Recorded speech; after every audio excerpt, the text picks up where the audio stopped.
Bismillahirrahmanirrahim. Assalamualaikum warahmatullahi wabarakatuh. Alhamdulillahirabbil alamin. Alladzi arsala rasulahu bil huda wa dinil haqq liyudhhirahu 'ala dini kulli walau karihal musyrikun. Asyhadu an la ilaha illallah wahdahu la syarikalah wa asyhadu anna Muhammadan abduhu wa rasuluh. Ya ayyuhalladzina amanu taqullaha haqqa tuqatih wa la tamutunna illa wa antum muslimun.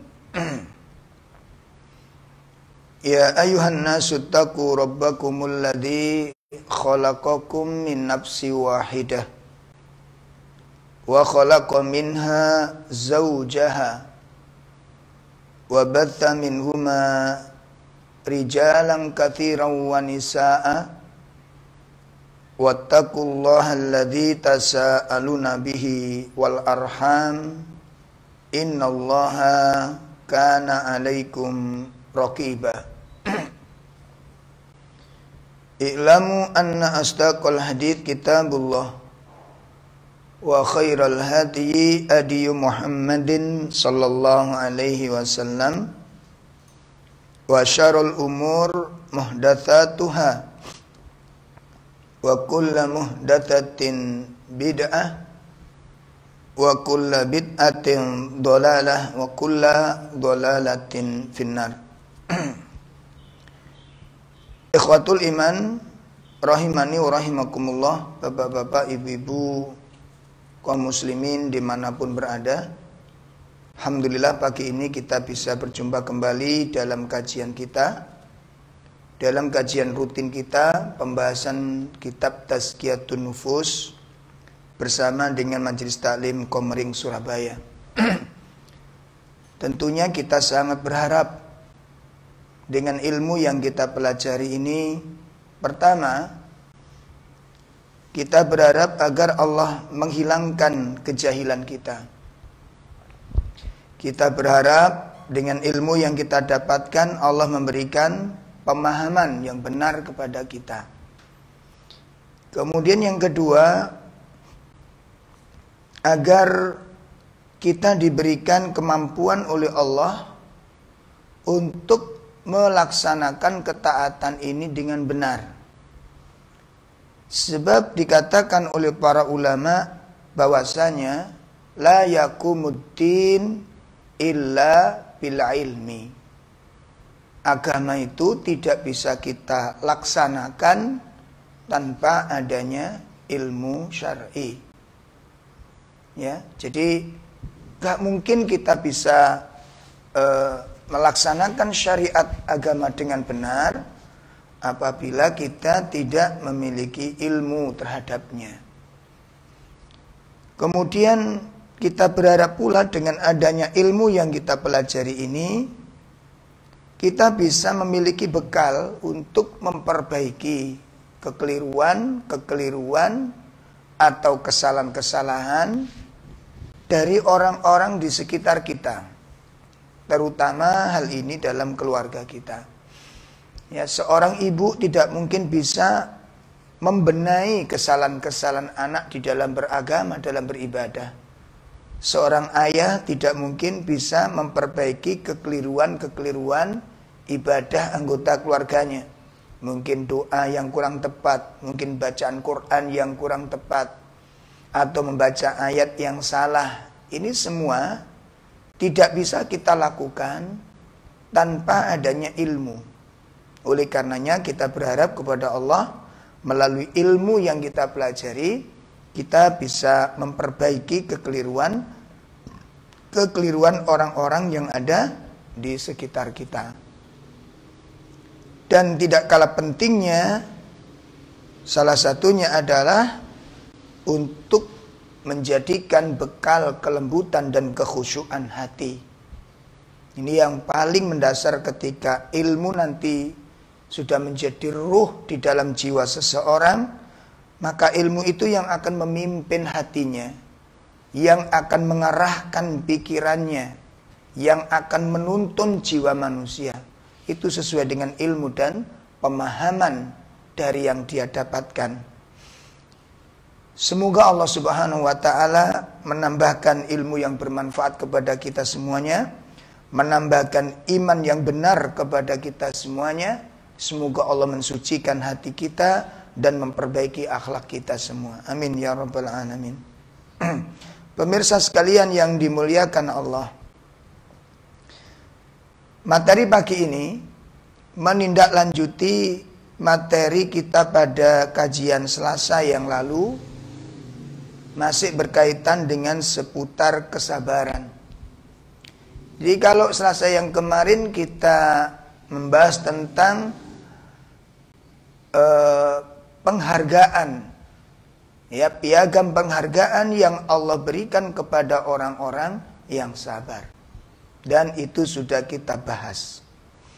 Pagi ini kita akan membahas tentang mengapa harus bersabar. Ya, ikhwatul iman, pertanyaan ini banyak dilontarkan oleh kaum muslimin yang memiliki permasalahan-permasalahan dalam hidup yang tentu saja permasalahan-permasalahan itu kompleks yang dihadapi oleh setiap manusia. Ya, karena problem yang diberikan Allah, ujian yang Allah berikan kepada manusia itu beraneka ragam. Beraneka ragam. Dan sudah kita terangkan, ya, sudah kita terangkan tentang faidah daripada ujian. Rahasia indah di balik ujian itu sudah kita terangkan. Sehingga di sini nanti diharapkan kita kaum muslimin ini memahami ya, tentang faidah daripada ujian tersebut. Nah, tetapi kita sebagai manusia yang sudah menjadi fitrah kita, yang memiliki fitrah kemanusiaan kita, itu nggak bisa kita dipaksakan kemudian langsung memahami dan menerima persoalan-persoalan tersebut. Ya, salah satu fitrah kita, salah satu tabiat dasar manusia itu adalah bahwa manusia itu memiliki sifat istijal, memiliki sifat tergesa-gesa. Nah, sisi yang lain, ya, di sisi yang lain, kebanyakan manusia, kecuali beberapa gelintir manusia yang dimuliakan Allah, ya, kecuali beberapa jumlah sedikit dari hamba-hamba yang dimuliakan Allah, yang diberi keistimewaan oleh Allah, ya. Kebanyakan manusia itu tidak menyukai yang namanya masalah dan ujian inilah. Ya, jadi satu sisi tabiat dasar manusia itu adalah istijal, tergesa-gesa. Di sisi yang lain, manusia itu tidak menyukai yang namanya ujian. Nggak menyukai yang namanya problem. Itu kebanyakan manusia. Makanya kecuali sedikit dari hamba-hamba Allah yang terpilih, yang mereka malah menantikan problem. Di antaranya para sahabat radhiyallahu anhum ajmain. Nah, dari sinilah yang kemudian muncul sebuah pertanyaan, walaupun mereka sebenarnya sudah punya ilmu. Ya, mengapa harus bersabar? Dan kenapa syariat sabar itu dianjurkan dan disyariatkan kepada kita? Ikhwatul iman rahimani wa rahimakumullah, kesabaran dibutuhkan dalam setiap langkah kehidupan kita ini. Ya, jadi kesabaran itu dibutuhkan dari segala segi. Sehingga disitulah nanti akan mengungkapkan rahasianya. Kenapa kita diperintahkan sabar? Kenapa disyariatkan bersabar? Maka pada pertemuan pagi ini kita akan menjelaskan, mudah-mudahan ini nanti memberikan manfaat kepada kita semuanya. Yang pertama, mengapa kita harus bersabar? Yang pertama, karena kesabaran itu merupakan jalan menuju istiqomah. Insya Allah, ya. Kesabaran merupakan jalan yang akan mengantarkan seseorang menuju istiqomah. Ikhwatul iman rahimani wa rahimakumullah. Kita bisa melihat sekilas, ya, kita bisa melihat sekilas curhatan yang disampaikan oleh Rasul pertama yang diutus Allah, yakni Nabi Nuh alaihi salatu wassalam. Ketika beliau menghadapi ujian-ujian yang berat di dalam dakwah, dan ini menjadikan sebuah nasihat bagi para duat, bagi para pendidik, bagi para orang tua yang mendidik anak-anaknya, merenungkan kalimat ini dan mengambil faedah yang besar dari kisah ini.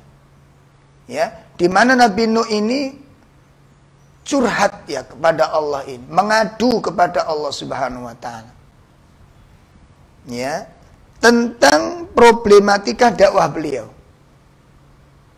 Hal ini sebagaimana dijelaskan oleh Allah Subhanahu wa taala di dalam surat Nuh. Ya, kita bisa lihat dimulai dari ayat yang kelima. Surat 71 ayat yang kelima. Allah Subhanahu wa taala menyatakan, mengkisahkan kisah Nabi Nuh ini. Allah berfirman, A'udzu billahi minasyaitonir rajim.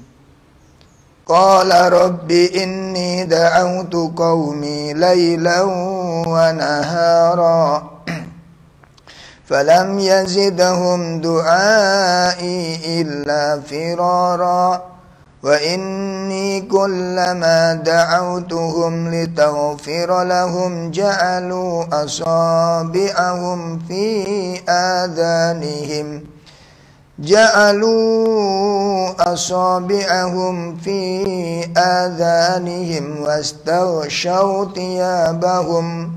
واستغشوا ثيابهم وأصروا واستكبروا استكبارا ثم إني دعوتهم جهارا ثم إني أعلنت لهم وأسررت لهم إسرارا.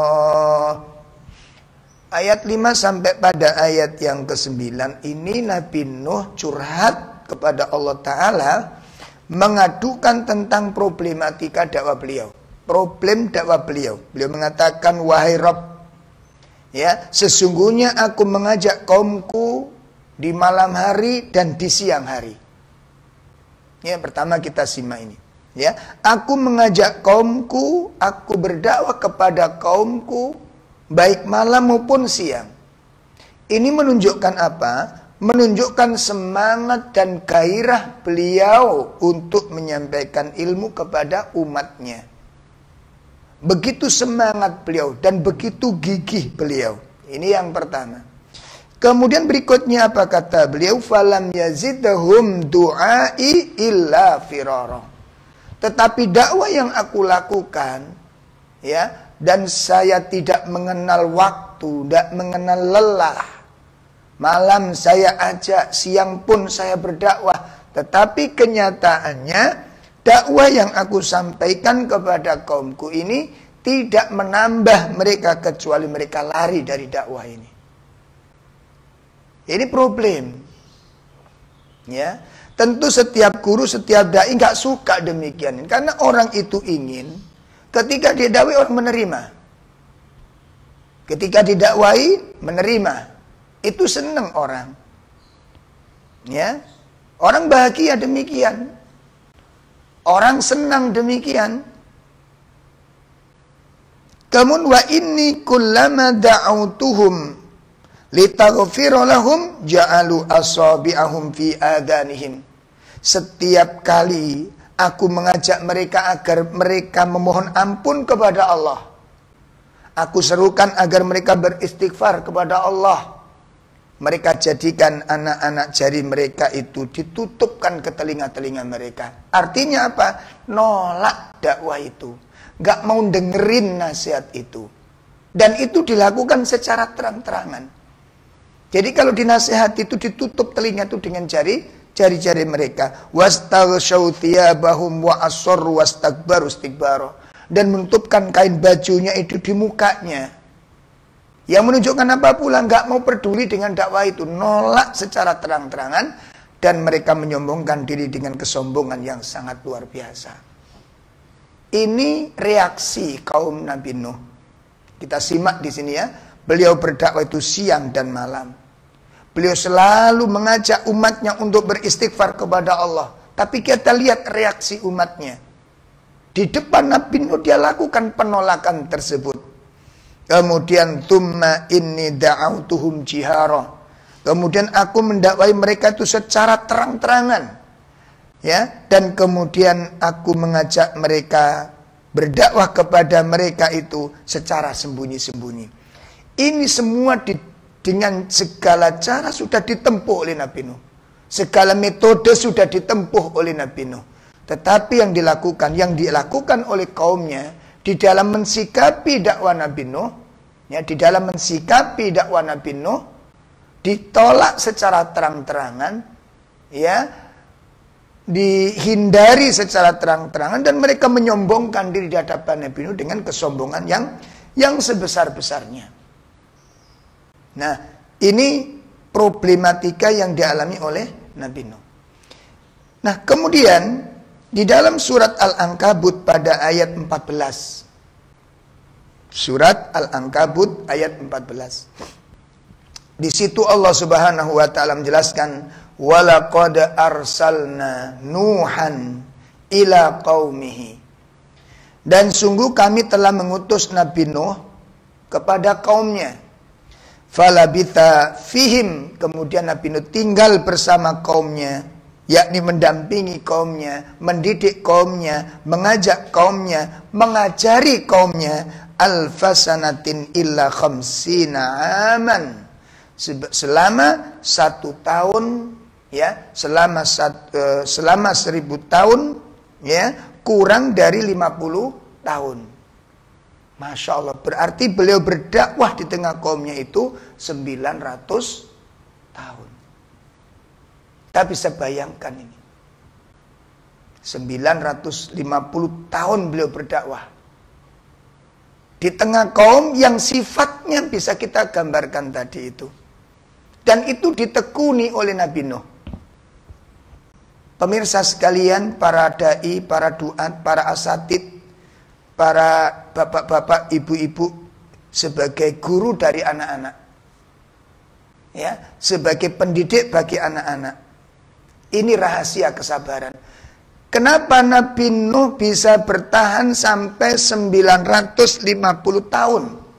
Sementara dakwah beliau begitu keadaan kaumnya, sikap kaumnya. Demikian kisah Nabi Nuh menceritakan problem dakwahnya ini. Bisa kita gabungkan 2 ayat ini tadi. Dakwah Nabi Nuh ditolak, dakwah Nabi Nuh dihina, dakwah Nabi Nuh diingkari. Ya, dengan penolakan penuh kesombongan. Tetapi di ayat itu dijelaskan pula oleh Allah Ta'ala bahwa Nabi Nuh tinggal bersama kaum yang seperti ini itu selama 950 tahun.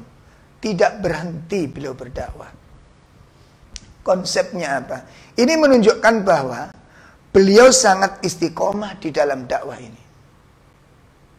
Wahai para duat, wahai para da'i, wahai para guru, wahai para ustadz, wahai para orang tua, wahai para murabbi, sejauh mana kesabaran kita di dalam menyampaikan risalah? Dan apakah dakwah kita ditolak sebagaimana dakwahnya Nabi Nuh? Ya, di sini ada sebuah nasihat bagi kita, para pendidik, para guru, para duat. Kadang-kadang kita mendakwai suatu kaum yang dimana kaum itu nilai agamanya itu antara mati dan hidup. Masjidnya terpencil, masyarakatnya angkuh dengan agama ini, enggan dengan agama ini, sehingga kita mendakwai. Yang mau diajak ngaji dari manusia setempat, masyarakat setempat, cuma beberapa gelintir orang yang menerima. Sementara kita sudah melakukan perjalanan jauh ke tempat tersebut. Apa bertahan sampai berapa lama ini? Ya, mungkin 1 bulan, 2 bulan, 5 bulan, 1 tahun. Perkembangan itu sangat minim. Masyarakat yang menerima sangat minim. Dan itu bisa kita lakuin, bisa kita gambarkan. Sejauh mana kita akan mendapatkan, kita bisa bertahan dan kita bisa istiqomah di dalam dakwah ini. Kuncinya apa? Kalau kemudian kita ini enggan, gara-gara mungkin sedikit, padahal ada yang menerima. Bandingkan ayol ikhwah. Ya, ada yang menerima, kita diterima oleh beberapa orang karena mereka haus nasihat, cuma jumlahnya sedikit. Para duat, para dai, renungkan ayat ini.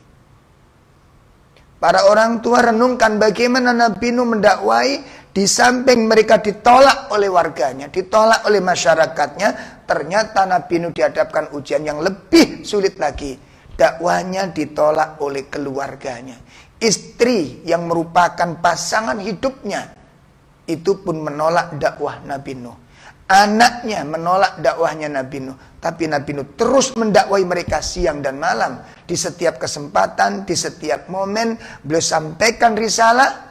Dan Nabi Nuh sudah bercerita, dakwahku tidak menambah kepada umat ini kecuali mereka bertambah lari dari dakwah. Dan itu dilakukan oleh Nabi Nuh selama 950 tahun. Ya, mengapa harus bersabar? Sehingga kalau para dai hilang kesabarannya, orang tua ketika kehilangan kesabarannya, suami ketika hilang kesabarannya, istri ketika hilang kesabarannya, ketika tidak kuat dan tidak tahan dengan ujian-ujiannya ini, maka jalan istiqomah terputus sampai di sana. Tidak mungkin kita bisa mencapai istiqomah. Apa yang menyebabkan Nabi Nuh bisa istiqomah bertahan sampai 950 tahun? Apa sebabnya? Jawabnya tidak lain karena beliau bersabar di dalam menghadapi cobaan-cobaan tersebut. Ini pertama rahasianya, mengapa harus bersabar dalam masalah dakwah ini. Nah, dalam hal ini ayyuhal ikhwah, kesabaran dibutuhkan dalam segala hal. Ya. Makanya nanti biasanya ada pertanyaan susulan, sampai kapan saya harus bersabar? Haruskah saya harus bersabar? Itu kalimat-kalimat yang menunjukkan bahwa hampir-hampir kesabaran sudah hilang dari dirinya. Kalimat itu menunjukkan hampir-hampir kesabaran sudah hilang dari dirinya. Lah ini kalau tidak dibenahi dengan baik, maka bagaimana kita bisa mencapai istiqomah? Ya, sedangkan kita tahu istiqomah itu manzilatul azam, kedudukan yang paling agung di dalam Islam. Nikmat yang lebih tinggi daripada nikmat hidayah. yakni nikmat istiqomah di atas hidayah itu. Apa artinya kita mendapat hidayah kalau nggak istiqomah? Makanya kesabaran, ketidakadanya kesabaran itu akan memutus jalan menuju istiqomah itu. Dan ini merupakan musibah bagi kita semua. Ini yang pertama, ayyuhal ikhwah rahimani wa rahimakumullah. Kemudian yang kedua, ya, mengapa kita disuruh, mengapa kita harus bersabar? Ya. Disebabkan sabar itu merupakan rukun kebahagiaan. Disebutkan oleh Syekh Sa'ad bin Wahab Al-Qahtani, ya, bahwasanya kesabaran itu merupakan min a'dhami arkani sa'adatul arba. Ya. Kesabaran itu merupakan rukun yang paling utama, ya, dari rukun-rukun kebahagiaan yang 4 itu. Lah, rukun kebahagiaan yang 4 ini meliputi yang pertama, rukun pertama adalah ilmu dan iman. Ini rukun kebahagiaan yang pertama. ilmu dan iman. Rukun yang kedua amal soleh. Rukun yang ketiga adalah nasihat, dakwah. Rukun yang keempat adalah sabar. Perhatikan, 4 rukun kesabaran, 4 rukun kebahagiaan ini. Yang paling utama yang menentukan itu adalah rukun yang keempat. Ilmu dan iman, amal soleh, dakwah itu rukun-rukun yang akan mengantarkan kebahagiaan. Ilmu akan mengantarkan kebahagiaan manusia. Iman mengantarkan kebahagiaan manusia. Amal soleh yang merupakan pintu gerbang menuju kebahagiaan manusia. Ya, dakwah merupakan pilar yang paling utama untuk mengantarkan manusia untuk menuju as-sa'adah, kebahagiaan. Ilmu, iman, amal soleh, dakwah tidak mungkin bisa diraih dengan baik apabila rukun yang keempat tidak ada. Ya, mencari ilmu tanpa kesabaran, menyampaikan ilmu tanpa kesabaran, tidak mungkin bisa kita dapatkan kebahagiaan. Ya, mari kita renungkan dengan renungan yang seluas-luasnya di pikiran kita ini. Ya, belajar ilmu kita butuh kesabaran, mengajarkan ilmu kita butuh kesabaran. Kenapa demikian? Karena pada saat kita mencari ilmu, itu kita dihadapkan oleh kesulitan-kesulitan memahami ilmu. Dihadapkan melalui proses tahap per tahap, tidak langsung semua ilmu kita kuasai. Dan ini membutuhkan kesabaran. Ya, para thalabul ilmu ketika tidak memiliki kesabaran, tidak mungkin dia bisa berhasil menguasai ilmu dengan benar dan mendalam, tidak mungkin. Seperti kita mempelajari tentang tilawatil Quran. Pertama harus belajar huruf-hurufnya dulu. Pengenalan huruf. Setelah pengenalan huruf, kita belajar menggandengkan huruf yang nanti bentuk hurufnya itu berubah. Ya, pengenalan untuk makhraj, pengenalan untuk tajwid, pengenalan gharibul huruf, gharibul kalimah, bacaan-bacaan yang asing. Itu butuh waktu dan butuh kesabaran. Ya, bagi orang yang belajar, yang mengajar butuh kesabaran. Di situ nanti orang akan merasakan kebahagiaan ketika dia bersabar mengajarkan. Mengajarkan ilmu merupakan amal yang utama. Mengajak manusia untuk beribadah, ta'limul jahilin, mengajarkan orang-orang jahil. Wa mau'izatul ghafilin, memberikan nasihat kepada orang-orang yang lupa. Ya, ini tugas kita, dan itu kita akan merasakan nikmat yang luar biasa ketika di dalam pengajaran itu dilandasi dengan kesabaran. Kenapa harus ada kesabaran dalam pengajaran? Karena santri kita, murid kita, mad'u kita, orang yang kita nasihati belum tentu dengan cepat dia menerima dan memahami pelajaran. Masya Allah. Makanya seorang guru ketika ngajar punya 2 murid, yang satu cepat nangkap dan cepat lancar bacanya, yang satu bulet, pasti berbeda perasaannya. Ghirah mengajarkan itu lebih suka kalau waktu ngajari murid-murid yang cerdas. Ya, ghirah semangatnya muncul. Ya, begitu ngajari waktunya anak-anak yang kurang cerdas, ini ghirahnya turun. Di situ kita akan diuji oleh Allah Ta'ala. Begitu juga amal soleh. Ya, begitu juga amal soleh. Amal soleh mengantarkan kebahagiaan. Amal soleh mengantarkan kepada as-sa'adah. Dakwah mengantarkan kepada as-sa'adah. Tetapi 3 rukun yang pertama ini, ilmu dan iman, amal soleh, dakwah, tidak akan bisa berjalan dan tidak bisa bertahan apabila tidak didukung dengan rukun yang keempat adalah as-sabr. Oleh karena itu, nilai kebahagiaan dan keberuntungan disebutkan oleh Allah dalam surat Al-Asr. A'udzubillahi minasyaitonirrajim. Wal 'asri innal insana lafi khusrin illal ladzina amanu wa 'amilus shalihat wa tawassaw bil haqqi wa tawassaw bis sabr. Ini yang kedua, mengapa harus bersabar. Ya, karena sabar merupakan rukun kebahagiaan yang paling utama dari rukun kebahagiaan yang 4 macam tadi. Kemudian yang ketiga, mengapa kita harus bersabar? Ya, mengapa kita harus bersabar? Yang ketiga, karena kesabaran itu merupakan pintu tercapainya kemenangan dan pertolongan dari Allah Ta'ala. Kita simak segala urusan dunia. Mungkin orang-orang belajar buka usaha tanpa kesabaran, nonsen, mustahil usahanya akan berhasil. Kalau kita lihat sekarang ada pengusaha yang sukses, buka ini sukses, usaha ini sukses, itu semuanya karena dia memiliki kesabaran. Karena semua usaha-usaha yang besar dalam urusan dunia ini, itu diawali dari yang namanya, kalau orang Jawa bilang itu babat alas. Babat alas itu merintis daripada perkara yang paling mendasar.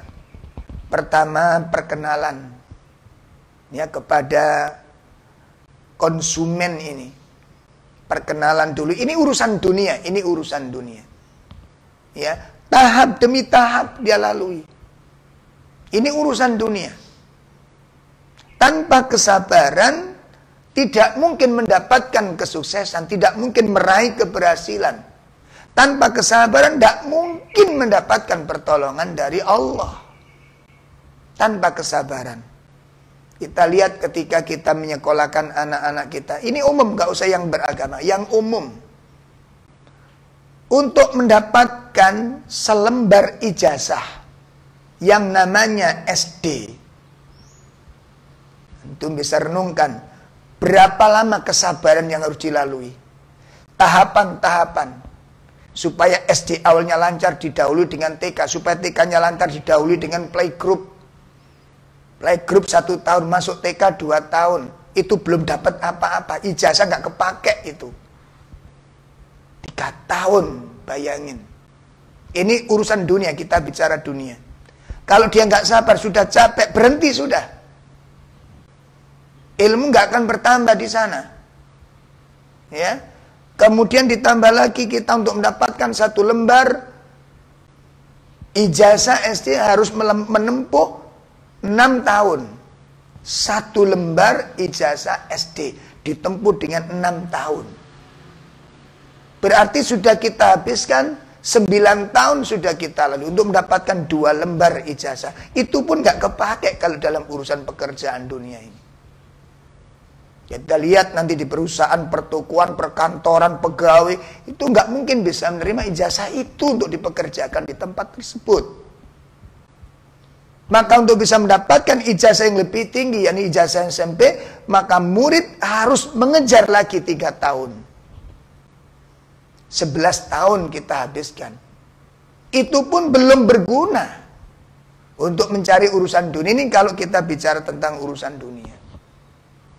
Untuk menambahkan 1 lembar lagi, 3 tahun lagi kita kejar. 14 tahun kita habiskan, 14 tahun. Untuk mendapatkan 1 lembar yang namanya ijazah SMA ini. Masya Allah. Fungsinya kita lihat.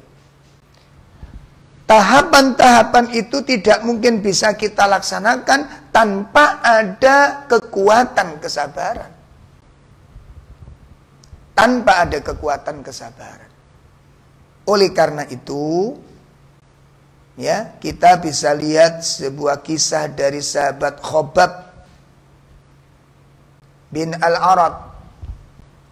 Sahabat Khobab ini tukang pandai besi. Beliau datang menemui Nabi untuk mengadu kepada Rasulullah SAW.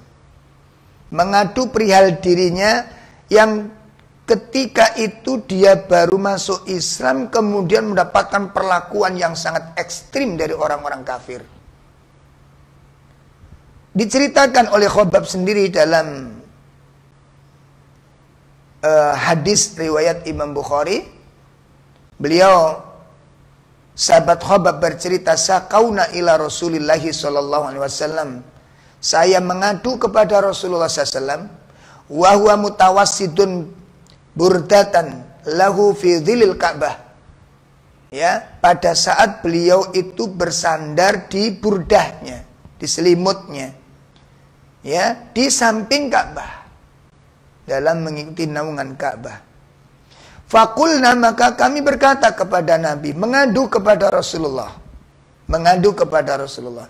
Ala tastansirulana, ala tada'ulana. Ya Rasulullah, tidakkah engkau minta tolong kepada Allah buat kami?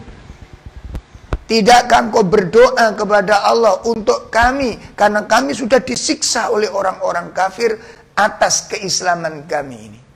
Ini pengaduan sahabat Khabbab. Lihat kalimatnya.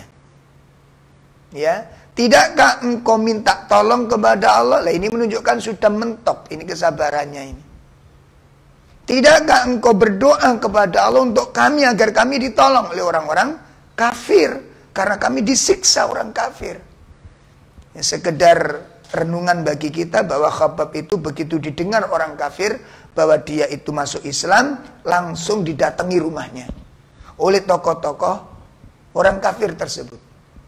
Ya, setelah didatangi ternyata Khabbab nggak ada di rumah, ditunggu di rumah tersebut. Ditunggu di rumah tersebut. Sampai akhirnya Khabbab datang ke rumahnya, setelah itu langsung diinterogasi sama orang kafir. Nah, dalam penginterogasian inilah ada penawaran. Ya, apakah engkau tetap ingin berdiri tegak di atas agama Muhammad atau kau keluar? Kalau kamu tetap tinggal bersama Muhammad, artinya mengikuti ajaran Muhammad, resikonya berat. Tapi kalau kamu keluar dari ajaran Muhammad, kami berikan kemerdekaan kepadamu, hidup leluasa bagimu. Kami tidak akan mengganggu sedikit pun, bahkan kami jaga kehormatanmu. Tapi kalau kamu tidak keluar, resikonya berat. Subhanallah, begitu mendapatkan dua penawaran ini, sahabat Khabbab tetap memilih untuk mengikuti ajaran Nabi Muhammad. Langsung mendapatkan sikap yang sangat mengerikan. Ya, di mana besi-besi yang biasa dipakai untuk tombak, dipakai untuk pedang, itu dibakar orang kafir, kemudian apa? Kemudian ditempelkan, ya, disetrikakan di tubuhnya Khabbab, dan itu sering dialami oleh Khabbab. Ini perlakuan yang dialami oleh Khabbab atas teror yang diberikan oleh orang kafir kepada beliau. Sampai kemudian beliau mengadu kepada Nabi karena kondisinya seperti ini. Kondisinya seperti ini. Begitu Khabbab bercerita kepada Nabi, kalau dirinya diperlakukan yang mengerikan, yang sadis oleh orang kafir, apa jawab Rasulullah? Maka Nabi menceritakan, qad kana man qablakum. Hai Khabbab, ketahuilah, sungguh dulu generasi orang sebelum kita, sebelum kamu ini, yakni yang dipimpin oleh nabi-nabi yang terdahulu, yu'khadur rajulu, ditangkaplah orang yang beriman di masa itu. Setelah ditangkap, fayughfaru lahu fil ard, kemudian tubuhnya ditanam di dalam bumi ini. Subhanallah, ditanam di dalam bumi ini.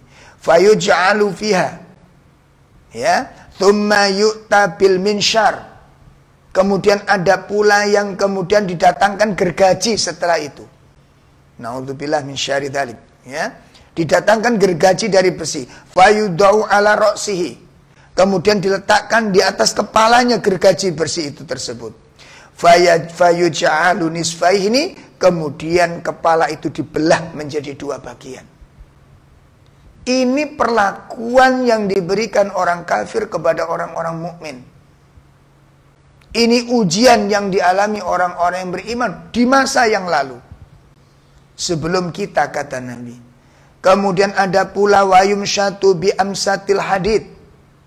Kemudian ada pula yang diikat di dalam tiang, kemudian didatangkan sisir dari besi.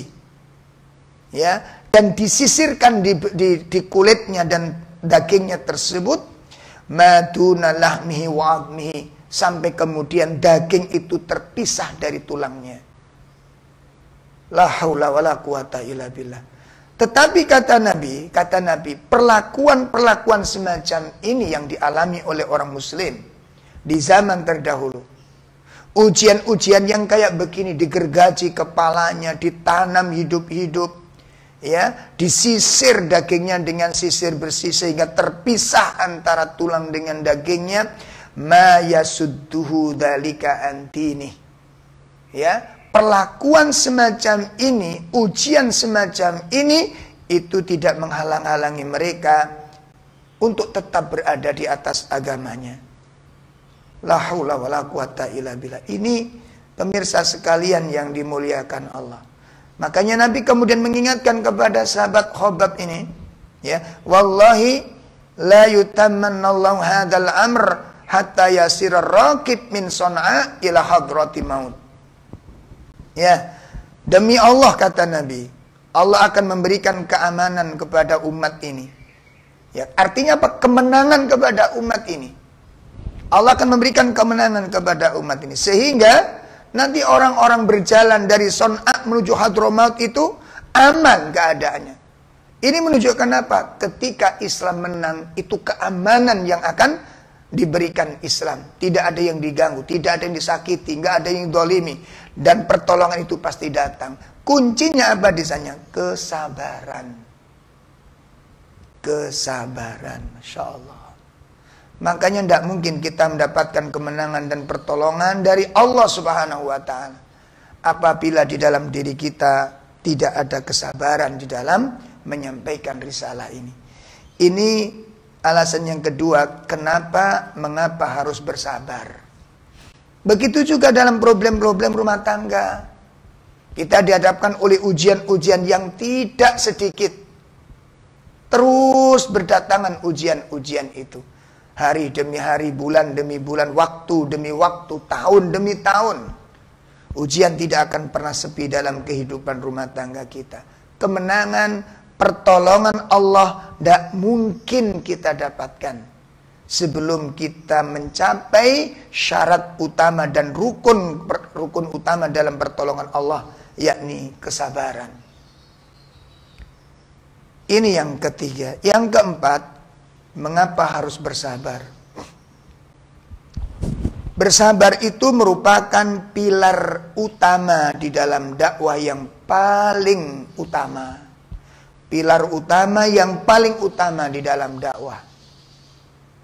Kesabaran. Masya Allah, kesabaran. Kenapa demikian? Perlu kita ketahui. Kenapa dikatakan bahwa sabar itu merupakan pilar yang paling utama di dalam dakwah? Di dalam mendidik, di dalam menyampaikan risalah, kita ingin rumah tangga kita mendapatkan taufik dan hidayah. Ini banyak sering sekali kita ini maunya bim salah bim, semua keluarga kita dapat hidayah. Bim salah bim, suami taat, bim salah bim, istri tunduk, bim salah bim, anak-anak langsung mengikuti jejak kita. Maunya demikian. Inilah yang disebut dengan istiqjal tadi itu, ikhwah. Yang menjadikan orang gampang meratap dan kemudian berputus asa, itu bukan berarti karena masalahnya berat. Bukan berarti problemnya sudah lama. Belum tentu di sana. Yang paling mendasar, kenapa orang putus asa dan ingin menyudahi persoalannya ini. Ada yang tidak tahan jadi suami, ada yang tidak tahan jadi istri, ada yang tidak tahan jadi saudara, ada yang tidak tahan untuk melanjutkan tugas utama. Kenapa? Karena ada istiqjal, sikap tergesa-gesa. Tabiat dasar manusia yang tidak bisa ditundukkan. Ini yang menyebabkan terputus asahnya orang-orang dalam usahanya. Ini. Dan kita lihat bagaimana Nabi Nuh alaihissalam bisa bertahan 950 tahun. Kita baru setahun kadang-kadang sudah berhenti, sudah capek kita. Bahkan kadang-kadang belum 1 tahun sudah tersiksa kita. Sudah pahit rasanya, sudah nggak kuat kita ini. Padahal belum lama. Bisa dibandingkan kalau kita 1 tahun aja diuji. Bandingkan dengan Nabi Nuh, nggak sebanding. Nabi Nuh 950 tahun. Dengan usia yang panjang itu, dengan ujian yang luar biasa itu. Bersama istrinya, bersama anak-anaknya. Masya Allah. Dan ujian yang dialami Nabi Nuh itu berat. Sudah berat lama gitu, Masya Allah. Sudah berat lama. Sementara ujian-ujian yang diberikan Allah kepada kita ini ringan. Nggak ada yang berat. Cuma masalahnya keimanan. Kalau ibarat wadah itu ya, kalau ada beban kita masukkan kresek yang tipis, ya jebol. Ternyata kan bukan dari bebannya, wadahnya yang tipis. Kalau wadahnya itu kuat, walaupun bebannya sangat berat, mungkin batu atau bahkan besi, tidak jadi masalah kalau tasnya ini terbuat dari tas kulit yang berkualitas. Nah, tas kresek kena sendok satu saja, tuh garpu saja sudah bocor semua. Inilah kebutuhan kita kepada kesan. Nah, dalam kategori khusus, ya dalam masalah khusus tentang dakwah, karena ini yang paling mendasar dalam rumah tangga kita nanti. Keluarga bisa terangkat, keluarga dapat mendapatkan kehormatan, keluarga mendapatkan kebahagiaan, keluarga mendapat sakinah ketika hidayah sudah menyapa dalam rumah tangga kita ini. Suami mendapat hidayah, anak mendapat hidayah, istri mendapat hidayah, cucu mendapat hidayah, sehingga semuanya bergandengan tangan berhadapan untuk menuju keridhaan Allah. Luar biasa. Ini yang kita impikan. Tapi fakta di lapangan kan nggak demikian. Ya, realita yang harus kita hadapi ini, dan kita harus jujur dengan realita ini. Jungkir balik kita untuk bisa membawa ke sana ini. Tertatih-tatih kita. Ya, kita diuji dengan orang-orang di sekitar kita. Untuk apa? Mencapai satu target, bergandengan tangan mencapai ridho Allah Subhanahu wa Ta'ala. Untuk berkumpul bukan cuma di dunia, nanti kelak kita dikumpulkan di akhirat. Ini butuh kesabaran, ikhwah. Makanya mengapa harus bersabar? Mengapa harus bersabar? Karena sabar merupakan pilar dakwah yang paling utama. Mari kita simak karya Mas Sa'ad bin Wahab Al-Qahtani. Alasan-alasan kenapa di dalam dakwah harus bersabar. Mari kita lihat kaidahnya. Yang pertama, kaidah pertama. Ya, innal ibtila'i lid-du'ati ilallahi labudda min. Karena sesungguhnya ibtila, ujian-ujian bagi seorang dai, seorang murabi, seorang pengajar, ini luas maknanya, bisa orang tua, bisa guru, bisa ustadz, macam-macam ya. Jadi ujian bagi seorang guru, pendidik atau dai itu adalah labudda minhu. Labudda itu tidak bisa tidak. Artinya apa? Pasti akan ada. Pasti akan ada. Ini loh. Coba kita dakwah di rumah kita, nggak usah orang lain.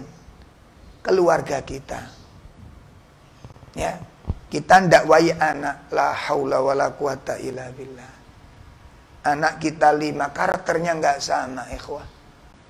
Yang pertama, ngeresponnya setengah hati. Yang kedua, responnya sepenuh hati. Yang ketiga, sama dengan yang pertama. Yang keempat, sama dengan yang kedua. Yang terakhir, kacau. Ini fenomena realita dalam kehidupan kita. Ya, coba kalau kita ini memiliki sifat tergesa-gesa, tidak punya sifat al-anah, nggak punya sifat tenang. Kita punya sifat mendominasi dengan istijal. Segera, apa jadinya rumah tangga kita ini? Apa jadinya? Makanya segera ada pemutusan. Bahkan ada orang tua mencoret nama anaknya dari kartu keluarga. Dikira sudah putus kalau udah dicoret. Kamu tak coret dari anggota keluargaku karena kamu nggak nurut sama ayah. Karena nggak nurut sama mama, tak coret, nggak tak akui. Apa selesai urusan? Apa dia kemudian putus nggak jadi mahram kita? Nggak bisa dicoret-coret demikian karena urusan darah. Dan selama itu pula kita masih tetap punya beban, walaupun kita sudah usir. Atau bahkan anaknya karena kita mensikapinya ekstrim, dia menolak pun dengan ekstrim, akhirnya putus. Aku nggak mau jadi anakmu. Putus selesai. Apa tugas kita selesai? Lihat Nabi Nuh. Apa tugas Nabi Nuh selesai? Belum. Selama anaknya masih bisa dilihat oleh mata, Nabi Nuh mendakwanya, terus didakwai oleh Nabi Nuh. Bahkan ketika sudah mau tenggelam anaknya ini, tetap dia bersikukuh untuk mencari gunung yang lebih tinggi. Padahal air itu terus mengejar setinggi gunung itu. Dan tidak ada tempat yang selamat, kecuali harus ikut Nabi Nuh. Tapi anak ini bersikukuh untuk lari meninggalkan Nabi Nuh. Karena mau nggak mau, karena dia sudah berkeyakinan dakwah Nabi Nuh salah, bapaknya keliru. Dan dia berkeyakinan jalannya ditempuh adalah benar. Antum bisa bayangkan Nabi Nuh tetap punya kewajiban walau anaknya sudah memutuskan demikian. Didakwai, naik ke kapal. Anaknya tenggelam, Nabi Nuh pun berdiam diri. Begitu muncul ke permukaan, dipanggil lagi oleh Nabi Nuh. Ayo nak ke sini. Enggak, aku mau lari. Tenggelam lagi, diam Nabi Nuh. Sampai betul-betul tidak terlihat anaknya. Baru berhenti yang namanya dakwah ini. Coba renungkan. Coba bayangkan. Mengapa harus bersabar? Karena dakwah itu pasti diuji oleh Allah Ta'ala. Pasti, ikhwah. Ya. Kalau ada manusia yang selamat dari ujian di dalam dakwah, maka Rasulullah SAW orangnya. Tapi ternyata Nabi yang memiliki akhlak yang sangat indah, budi pekerti yang sempurna, kesabaran yang sempurna, dermawan yang sempurna, pemaaf yang sempurna. Itu nggak sedikit ujiannya. Itu Nabi. Apalagi kita nanti. Ini alasan pertama, ya, pilar pertama di dalam mengapa dakwah ini membutuhkan kesabaran. Karena di dalam dakwah pasti mendapat ujian-ujian. Dakwah di rumah, suami sudah serius untuk beragama, istri kurang serius. Ujian. Istri begitu semangat untuk mengenal din, memahami agama, mencintai ilmu dan amal. Suami tidak sepakat. Ini nanti menjadi problem kepada anak-anak. Coba ketika istri, suami dengan pemahaman yang berbeda. Membentuk anak, ditarik kemana anaknya ini? Suami ingin anaknya terpengaruh dengan pemahamannya. Istri pun juga ingin anaknya harus terpengaruh dengan pemahamannya. Kita lihat. Kalau ini kemudian istri yang sudah mendapat hidayah, lalu berputus asa, sudah terserah kamu. Berarti sampai di situ harapan kita. Mengapa harus bersabar? Ini alasan pertama kenapa dakwah harus bersabar. Membawa rumah tangga menuju hidayah Allah wajib untuk bersabar. Bukan sunnah, wajib bersabar. Tidak ada kesabaran, jangan bermimpi untuk mendapatkan hidayah dan taufik. Itu bisa menyapa rumah kita ini. Ya, Masya Allah. Itu yang pertama. Yang kedua, kenapa di dalam dakwah ini membutuhkan kesabaran? Karena sesungguhnya sabar di dalam dakwah itu bimuthabatir ra'si minal jasad. Ya. Kedudukan sabar di dalam dakwah itu seperti kedudukan kepala yang ada pada jasad. La haula wala quwata illa billah. Fala da'watu liman la sabar, katanya. Tidak ada dakwah, dakwah tidak akan bisa jalan, dakwah tidak bertahan, dakwah tidak bisa hidup, liman la sabarolah, bagi orang-orang yang tidak memiliki kesabaran. Nggak akan jalan, sudah mati dakwah di rumah ini. Di masyarakat mati bagi orang-orang yang tidak memiliki kesabaran. Sebagaimana kama annahu la jasada liman ra'salah. Sebagaimana tidak ada fungsinya jasad bagi orang yang tidak ada kepalanya. Seperti itu dakwah. Ayo coba ibu-ibu ngajari anak-anak. Mungkin anaknya akhwat, anaknya perempuan, sudah mulai dewasa, diajari jilbaban, ngeyel. Diajak untuk menutup aurat, bantah. Disuruh pakai hijab, nolak. Lalu ibunya selesai sampai kalau memang kamu sudah begitu terserah, selesai, maka tidak ada dakwah. Dan tidak ada peluang bagi sang putri untuk mendapatkan ilmu dan nasihat. Kenapa? Ibunya sudah memutuskan karena ketidaksabarannya ini. Berhenti sampai di situ. Sampai kapan? Sampai ibunya mengatakan, sang ibu mengatakan, ya sudah kalau demikian, kalau itu jalanmu sudah selesai. Begitu mudah kita menutup pintu dakwah ini. Begitu mudah kita untuk memutuskan jalan dakwah itu. Ternyata kita kemudian yang paling buruk apa? Yang paling buruk. Setelah kita klaim, setelah kita hukum, sudah terserah kamu kalau kamu nggak menurut ibu katanya. Selesai sampai di situ. Diputus sampai di sana, ditutup pintu dakwah ini. Dan yang paling mengerikan, sang ibu berkeyakinan, anakku sudah nggak mendapat hidayah, aku sudah berusaha. Berapa lama kita mengajaknya? Nabi Nuh 950 tahun. Berapa lama kita berdakwah? Nah, ini butuh waktu, ayolah ikhwah. Mengapa harus bersabar? Sebab kita tidak tahu rahasia hidayah itu di waktu yang bagaimana, ucapan yang bagaimana, kondisi yang bagaimana, hidayah masuk ke dalam lisan, dalam hati anak kita. Beberapa waktu yang lalu kami mengadakan daurah di suatu kota, ya, dari satu majelis ke majelis yang lain. Nah, pada saat perjalanan kami dijemput oleh panitia dalam dakwah itu, dalam safari dakwah itu, Ustaz bersama saya kepingin ngobrol katanya. Ayo monggo. Nah, kita dalam berjalan tuh cerita. Saya dulu Ustaz, kita ngobrol-ngobrol. Oh, udah lama Pak ikut taklim? Belum lama Ustaz. Saya dulu tuh benci dengan dakwah seperti itu. Loh, kayak gitu loh, kita lihat. Saya benci lihat tuh celana cingkrang, nggak ganteng, nggak boys gitu kan. Udah kurus, pakai baju gamis lagi, jenggot panjang lagi, terus nggak nyentil gitu ya. Nggak apa namanya ini, nggak modernis gitu. Ini kemudian timbul pertanyaan, sudah penampilannya kayak gitu, nyala-nyalain orang, gitu kan, nyesat-nyesatin orang. Sebenarnya apa sih yang diajari itu? Akhirnya timbul perasaan, penasaran saya. Subhanallah, setelah itu saya coba paksakan untuk dengerin, walaupun benci sudah. Benci hati ini. Tapi begitu kami duduk, kami ingin tahu sebenarnya apa yang diajarkan. Ternyata yang diajarkan itu betul-betul menggugah hati saya. Hari itu saya dapat hidayah.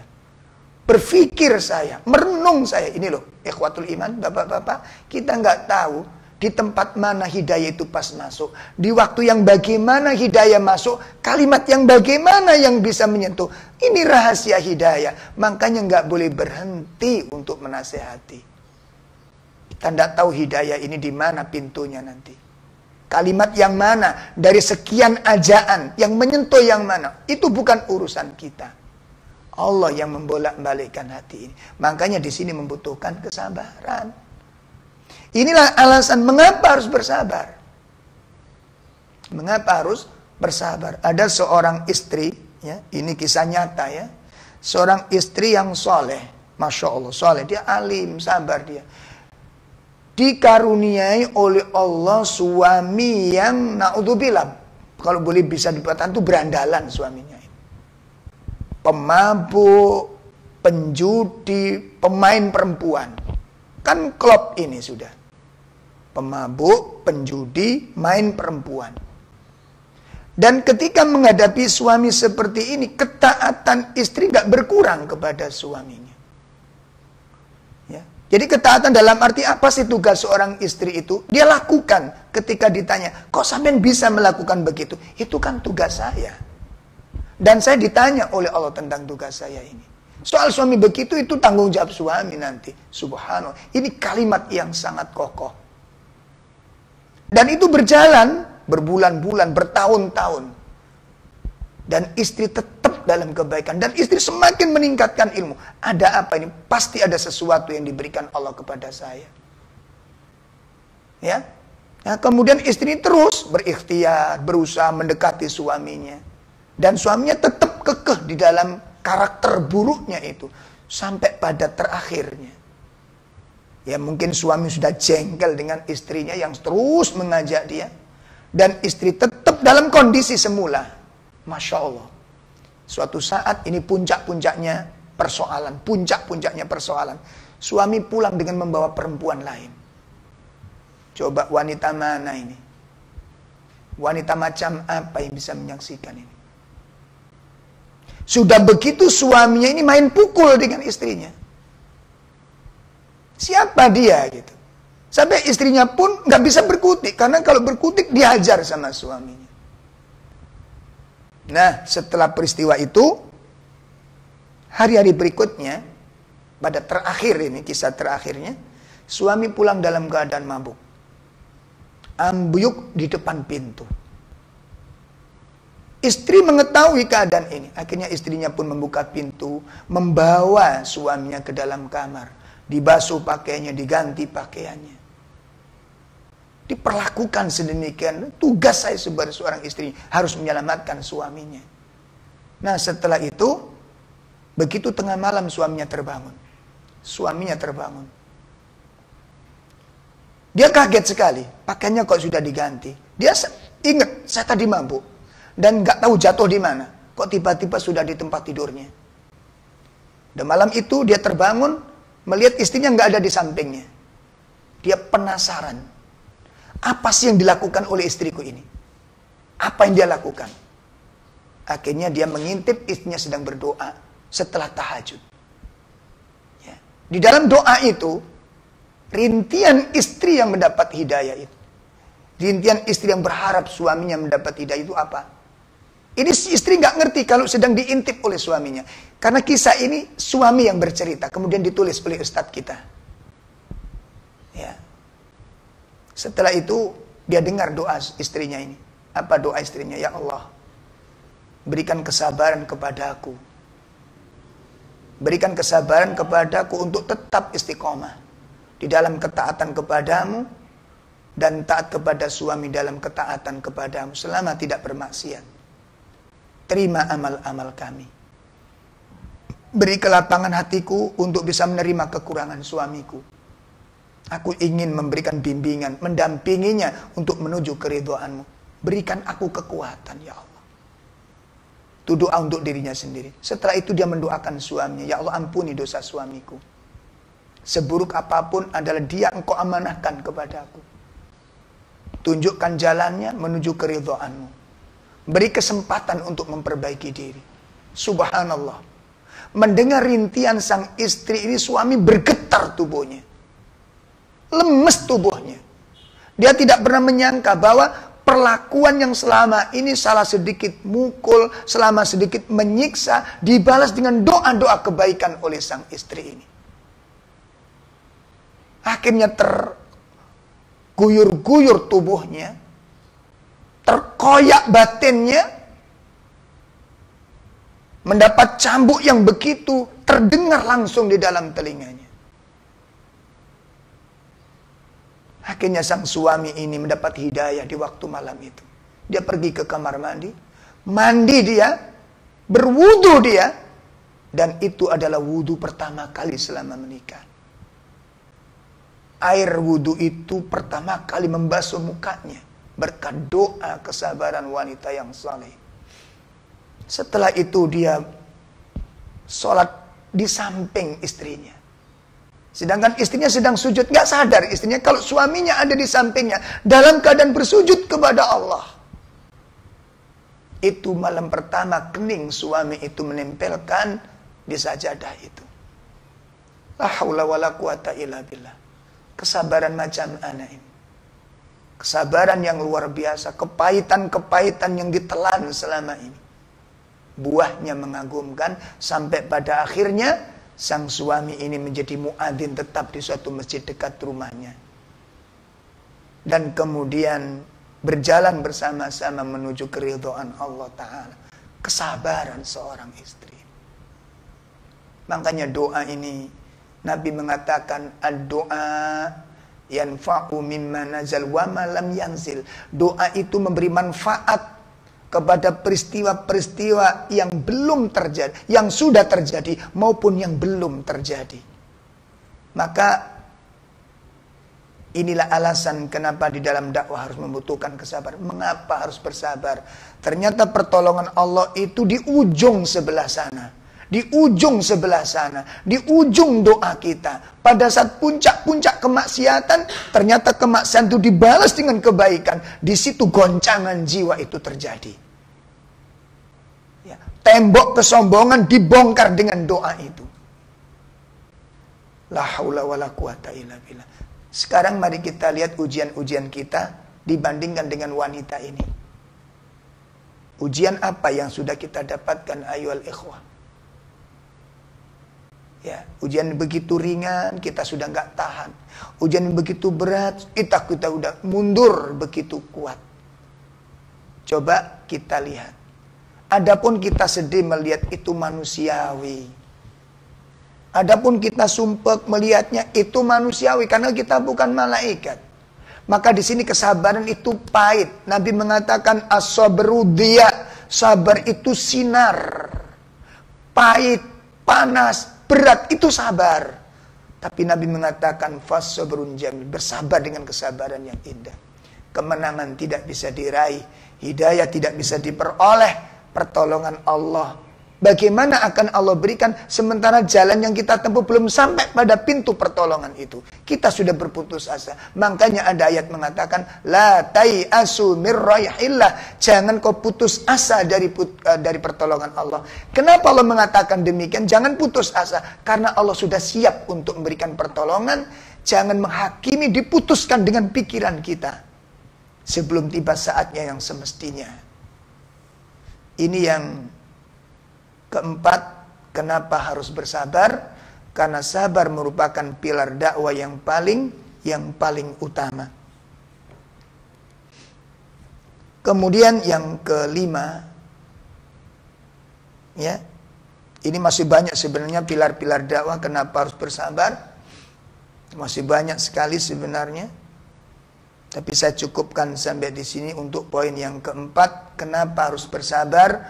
Karena sabar merupakan pilar dakwah yang paling agung. Masya Allah.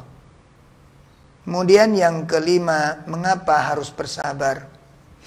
Karena kesabaran itu merupakan buah dari keikhlasan. Buah keikhlasan itu sabar. Makanya ibadah apapun yang tidak dibangun di atas ikhlas pasti terputus di tengah jalan. Ini tolong dicatat.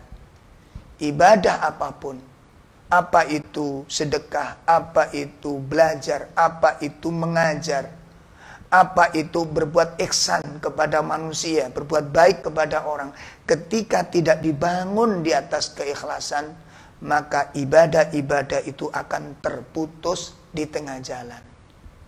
Ikhlas itu buah daripada kesabaran itu buah daripada keikhlasan. Makanya kalau orang berdakwah ikhlas, nggak ada tendensius, nggak ada yang dicari kecuali keridhaan, pasti akan istiqomah di dalam dakwah ini. Ya, dia hanya mencari satu tujuan, besarnya nikmat dari Allah Subhanahu wa taala. Makanya saya belajar dari beberapa asatidz, terutama ustadz kibar kita, ya, yang begitu sabar di dalam dakwah.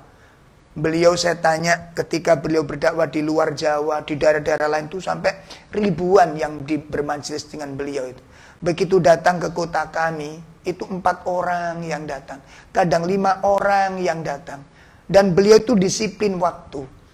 Ya, pernah beliau perjalanan dari Magelang, ya, dari Magelang itu perjalanan malam sampai di sini jam 3:30. Setelah itu subuh kajian. Setelah subuh nanti jam 9 ada kajian di tempat yang tidak jauh dari tempat yang pertama. Itu 3 orang yang datang. 3 orang majelisnya. Beliau mengatakan, ini jam berapa Pak undangan? Ya biasanya jam 9, ini sudah jam 9. Kita mulai aja, kata Ustadz ini. Sama teman-teman mengatakan panitia, kita tunggu Ustadz. Oh nggak usah, sudah kita langsung aja. Kita langsung aja. Nanti teman-teman punya usulkan, kita belajar disiplin. Dimulai dari 3 orang itu. Dan materinya luar biasa, semangatnya, motivasinya tidak berkurang sama sekali. Sebagaimana ketika beliau menyampaikan pada majelis ribuan orang itu semangatnya. Lah ini menggugah kami, makanya kami bertanya kepada Ustadz, apa yang menjadi dasar antum ketika ana lihat antum ngaji banyak ndak banyak materinya sama, banyak nggak banyak semangatnya sama, banyak nggak banyak disiplinnya sama. Apa yang mendasari antum demikian? Apa kata beliau? Yang beliau pikirkan itu bukan mad'u yang banyak, yang beliau pikirkan bukan jamaah yang banyak. Yang menjadi gairah beliau di dalam dakwah itu apa? Apa kata beliau? Ya, yang saya sampaikan ini ilmu. Yang saya sampaikan ini ilmu. Dan saya sangat bahagia ketika ilmu sampai kepada hati kaum muslimin. Ya. Itu yang membahagiakan saya. Saya berharap dengan ilmu yang saya sampaikan, orang mendapatkan manfaat, orang mendapatkan hidayah, orang mendapatkan taufik dari Allah Subhanahu wa taala. Itu yang dia cari, bukan banyaknya jamaah. Yang dia lihat ini ilmu. Yang saya bawa ilmu ini, dan yang saya sampaikan itu ilmu. Itu satu kebahagiaan bagi kami ketika kami bisa bersedekah dengan ilmu. Ternyata apa yang dipakai itu, Allah Subhanahu wa taala berfirman ya, di dalam surat Fussilat. Bisa kita simak dalam surat Fussilat, surat 41 pada ayat yang ke-33 ya, surat 41 ayat 33. Di situ Allah Subhanahu wa taala berfirman, a'udzubillahi minasyaitonirrajim, wa man ahsanu qawlan mimman da'a ilallah wa 'amila shalihan wa qala innani minal muslimin. Dan siapakah yang lebih baik ucapannya? Siapa yang lebih baik perkataannya? Disebutkan oleh Syekh Nasir As-Sa'di dalam tafsirnya ketika menafsirkan ayat ini, la ahadun. Kata beliau, makna waman aksanu dinan ini, waman aksanu qaul ini artinya apa? La ahadun, tidak ada seorang pun yang lebih baik kalaman, ucapannya, thoriqatan, jalan hidupnya, halatan, keadaannya. Nggak ada seorang pun yang lebih baik jalan hidupnya. Nggak ada seorang pun yang lebih mulia perkataannya. Mimman da'a ilallah, dibandingkan orang-orang yang mengajak manusia kepada Allah. Menyuruh manusia beribadah, menyuruh manusia bertauhid kepada Allah, menyembah Allah, melaksanakan ibadah kepada Allah. Itu perkataan yang paling mulia yang dilakukan manusia. Dan itu yang aku cari, kata beliau. Subhanallah. Inilah potret gambaran daripada sebuah keikhlasan. Mudah-mudahan inilah gambaran. Mudah-mudahan inilah gambaran dakwah yang dibangun dengan keikhlasan. Jadi ternyata jumlah yang sedikit yang datang bukan penghambat beliau untuk berhenti menyampaikan risalah. Subhanallah. Ibadah tanpa dengan keikhlasan akan berhenti di tengah jalan. Kesabaran untuk bisa istiqomah dakwah seperti ini. Kesabaran untuk taat. Untuk bisa kita kuat melaksanakan kewajiban kita. Adalah ketika kita mencari keridhaan Allah Subhanahu wa taala. Siapapun orang di sekitar kita, pasangan kita, anak kita, orang tua kita, mertua kita, mungkin gak menghargai kita. Kan bukan itu yang kita cari. Bukan itu yang kita cari. Yang kita cari adalah pahala yang disiapkan Allah atas kesolihan kita, atas ketaatan kita, dan atas ketundukan kita. Sabar merupakan buah daripada keikhlasan. Sedangkan keikhlasan itulah jembatan yang akan menghubungkan seorang hamba untuk bisa sampai kepada Allah Subhanahu wa taala. Inilah 5 alasan mengapa harus bersabar. Mudah-mudahan sedikit yang bisa kami sampaikan dalam kajian pagi ini menjadi motivasi bagi kita semua, bagi ibu-ibu yang punya masalah dengan suami, orang tua yang punya masalah dengan anak yang punya masalah dengan orang tua, saudara yang punya masalah dengan saudaranya, tetangga yang punya masalah dengan tetangganya. Mengapa harus bersabar? 5 alasan ini menjadi jawaban. Mudah-mudahan ini bermanfaat untuk kita semua. Kurang lebih mohon maaf yang sebesar-besarnya, kita cukupkan sampai di sini. Mudah-mudahan Allah anugerahkan kepada kita keikhlasan di dalam beramal, kesabaran di dalam melaksanakannya. Sallallahu ala nabiyyina Muhammad. Subhanakallahumma wa bihamdika asyhadu an la ilaha illa anta astaghfiruka wa atubu ilaik. Assalamualaikum warahmatullahi wabarakatuh.